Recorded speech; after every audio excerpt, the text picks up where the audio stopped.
the romper. Is that Now, R-O-M-B-E? yeah. Somebody could do this, guys, watch. They could take their feet and put it like this. So I'm going to say, Regina, take the heel of your right leg and put it to the toe of your left. Arms crossed. And maintain your balance. And close your eyes. Most people can get about 20 seconds. Fully. She's doing it. Yeah, I posed.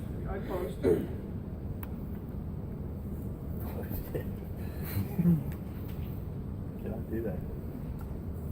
Eyes open. So a little bit of eyes open. A little bit of trunk sway is normal. An abnormal test would be this: if she's assuming the position and she has to open her eyes. If she has to put her arms out to the side, go ahead. Or if she has to take a step out. Or just take a step like this. So she has to do that. So those would be a failed test for a sharpened romper. So there's A the regular romper. romper, our feet together, arms crossed, eyes closed. If they do this and they open their eyes, or they go ahead and they lose their balance and fall, again, that's a failed regular romper test. Did you say 20 seconds? 20 seconds, you said? 30. 30 seconds. 30 seconds for the romper. Okay? So if there is like trying to stabilize, is that still failing, or is it? Yeah, I mean, yeah, if they're here like this, And they're just shaking. and they're shaking, a little bit of sway like this is normal, but if they fall to the side and step out, if they have to do this or open their eyes, that's failed. All right, so now I can vary my variables. Widen your feet. Okay, arms out to the side. So she's very stable. In close, so forth. Now I can also vary it now by having her go up onto a compliant surface. So I'm going to say step up onto the foam pad. When she's on the foam pad, which system is altered? Visual, somatosensory, or vestibular? Right. Okay, so now she has to rely on her vision. She has to rely on her vision because her cues going to her feet are going to be giving her some mixed signals. I heard vestibular and I said somatosensory. Which one was it? It's somatosensory. Okay.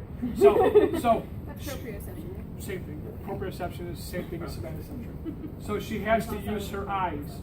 Now I say go ahead and I say close your eyes. Now as her eyes are closed, she has no choice but to rely on what her nerve endings in her feet are telling her, because she can't look straight ahead to tell her where she is. She has to get that input from her nerve endings in her feet. And I go. Okay? Again, she's on a surface, it's stable, that's static balance. Now, close your eyes. Even if she's wobbling, wobble because your balance is bad. Even if her body is wobbling, that is not dynamic balance. What she's attempting to do, close your eyes, wobble. She's attempting to right herself. She doesn't want to be moving. Her body's just moving because it's not strong enough. Now, if I say this, if I say, close your eyes and pretend you're doing a hula hoop. So now she's purposely moving her body. Now she's doing dynamic balance training because she's moving it on purpose. Now, get the basu ball. Bring that. Question. Yes. Because since she's relying on the nerve endings of her feet, Yep. would it be better if they were like barefoot, so it's direct contact with the ice? If you have the option to have them remove their shoes, yes. But sometimes in the clinic you can't. You can have her remove the shoes so they use their socks. Yeah. And the nerve endings can still give that input. It's more direct contact. It is. No, you are correct. It's a good point. So the question is, can you remove your sneakers and just use your socks or your bare feet? Yes. Okay, now, Leah. So I'm going to assist Leah up to, so now I'm going to make sure she gets stable. Okay, so I'm going to hold her hips where I'm going to need to balance her.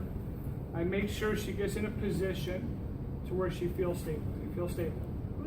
It's like as stable as Sean, I you're know gonna be. Sean. Hold on, go ahead. Go ahead. You sure? Yeah. Okay, so now, even though this is moving, the bottom of the Basu ball is in contact with the ground. There's nothing pushing that ball to make it dynamic. Relax your arms, relax your body, just stand there like a statue. Eyes open. So the fact that she has a little bit of movement, her body is making adjustments, trying to stabilize itself. Okay, but it's still static balance training. If I come in and I do this,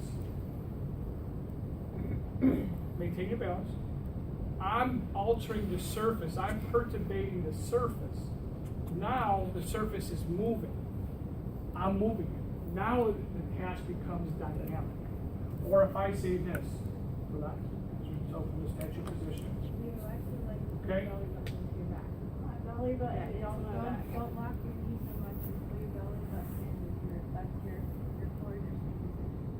You're in a Coast Guard for Pretend you're standing on the bow of the boat, and you're just standing there. Okay. Okay?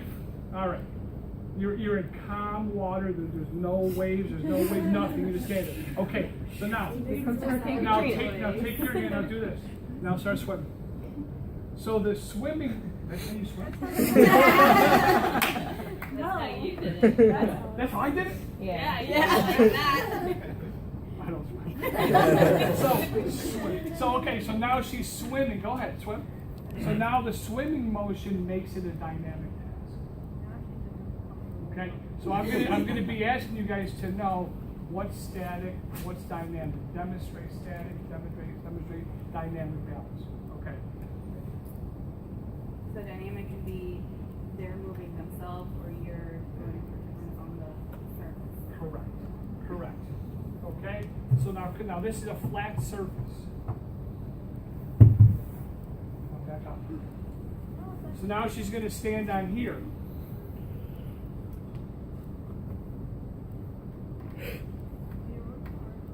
Okay? So now, just maintain your balance, stand like a statue. Okay. So you notice her body's still moving. So because her body is still moving, is it static or is it dynamic? Static. It's still static. She's making postural adjustments, trying to stabilize herself. Now, go ahead and start swimming. Do the swim motion. Do the butterfly. Yes, Susie. Susie has a question. If the surface beneath her is moving, is that static or dynamic?